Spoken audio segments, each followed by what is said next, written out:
भारत के इतिहास में कई नेताओं ने देश को आज़ादी दिलाने और आगे बढ़ाने में अपना भरपूर सहयोग दिया, लेकिन उनमें सबसे प्रमुख नाम आता है पंडित जवाहरलाल नेहरू जी का, जो कि आज़ाद भारत के प्रथम प्रधानमंत्री थे। वो आधुनिक भारत को आगे बढ़ाने में उनकी महत्वपूर्ण भूमिका रही। जी हाँ दोस्तों, आज हम बात करने वाले हैं पंडित जवाहरलाल नेहरू जी के जीवन के बारे में, जो हमारे आज़ाद भारत के प्रथम प्रधानमंत्री थे। वह आज़ादी की लड़ाई में सबसे प्रमुख नाम आता है। नमस्कार दोस्तों, मेरा नाम है संदीप और आप लोगों का फिर से स्वागत है मेरे एक नए वीडियो में। तो दोस्तों चलिए वीडियो को स्टार्ट करते हैं। जन्म और बचपन। जवाहरलाल नेहरू जी का जन्म 14 नवंबर सन 1889 को इलाहाबाद, जो कि अब प्रयागराज के नाम से जाना जाता है, वहां हुआ था। उनके पिता मोतीलाल नेहरू एक प्रसिद्ध वकील थे और उनकी माता स्वरूप रानी नेहरू एक संस्कारी गृहिणी थी। नेहरू जी बचपन से ही जिज्ञासु और बहुत बुद्धिमान थे। उन्होंने अपनी प्रारंभिक शिक्षा घर पर ही प्राप्त की और आगे की पढ़ाई के लिए इंग्लैंड गए। वहां उन्होंने कैम्ब्रिज विश्वविद्यालय से पढ़ाई पूरी की और कानून की शिक्षा ली। स्वतंत्रता संग्राम में योगदान। भारत लौटने के बाद पंडित जवाहरलाल नेहरू जी भारतीय राष्ट्रीय कांग्रेस से जुड़े और वे महात्मा गांधी के साथ मिलकर के आजादी की लड़ाई लड़े। भारत को आज़ादी दिलाने के लिए पंडित जवाहरलाल नेहरू जी कई बार जेल गए। उन्होंने अंग्रेजों के खिलाफ कई बार आंदोलन किए, युवाओं को प्रेरित किया, जागरूक किया कि आप नहीं लड़ोगे देश के लिए तो कौन ही लड़ेगा। स्वतंत्र भारत के प्रथम प्रधानमंत्री। जी हाँ दोस्तों, सन 1947 में हमारे देश को आज़ादी मिलने के बाद पंडित जवाहरलाल नेहरू जी प्रथम प्रधानमंत्री के पद पर स्थापित हुए। उन्होंने लगभग 17 सालों तक देश की सेवा की। उनके प्रमुख कार्य निम्नानुसार हैं।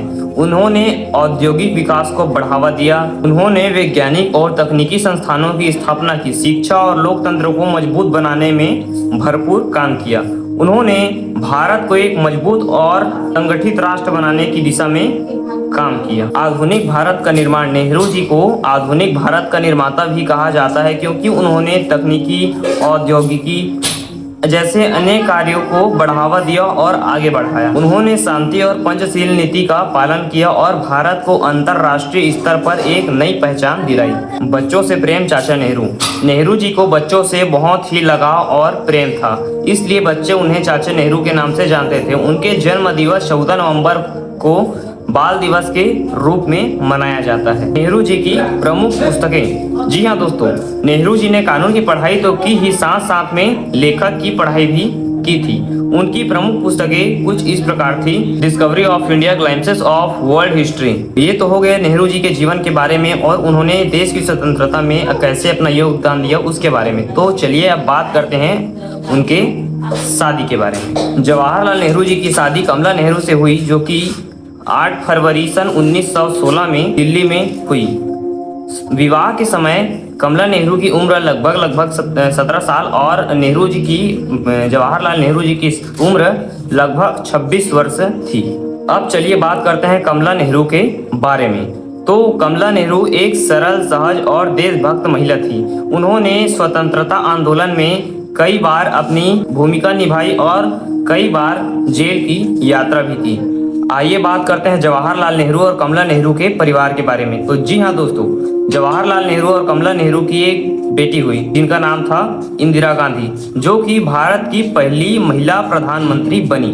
कमला नेहरू का निधन। कमला नेहरू की तबीयत अक्सर खराब रहती थी। एक दिन उनकी तबीयत अचानक ज़्यादा खराब हो जाने के कारण 28 फरवरी सन 1936 को स्विट्जरलैंड में उनका निधन हो गया। पता है दोस्तों खास बात क्या है? कमला नेहरू के निधन के बाद पंडित जवाहरलाल नेहरू जी ने दूसरी शादी नहीं की, बल्कि अपना पूरा जीवन देश की सेवा में समर्पित कर दिया। अंत में वो दिन भी आ गए जब पंडित जवाहरलाल नेहरू जी का निधन हो गया। जी दोस्तों, 27 फरवरी सन 1964 को नेहरू जी देश को अलविदा कहकर चले गए, लेकिन उनके निधन में पूरे देश में शोक की लहर दौड़ पड़ी। दोस्तों, अंततः इस कहानी का निष्कर्ष निकल करके ये आता है कि पंडित जवाहरलाल नेहरू जी एक अच्छे नेता तो थे ही, अच्छे विचारशील, विचारधारा वाले व सूझबूझ वाले लेखक भी थे। उन्होंने अपनी पूरी जिंदगी देश की सेवा में लगा दी, समर्पित कर दी और पहले प्रधानमंत्री होने के नाते उन्होंने देश की नींव रखी। देश को आगे जितना हो सके बढ़ाने का प्रयास किया। हमें पंडित जवाहरलाल नेहरू जी से सीखनी चाहिए और प्रेरणा भी लेनी चाहिए। कि देश के विकास में अपना सहयोग दें जो बन पड़े हमसे। और इसी के साथ वीडियो को लास्ट करते हैं। वीडियो अच्छा लगे तो वीडियो को लाइक करना, चैनल को सब्सक्राइब करना, और इसी के साथ मिलते हैं नेक्स्ट वीडियो में। तब तक के लिए जय हिंद।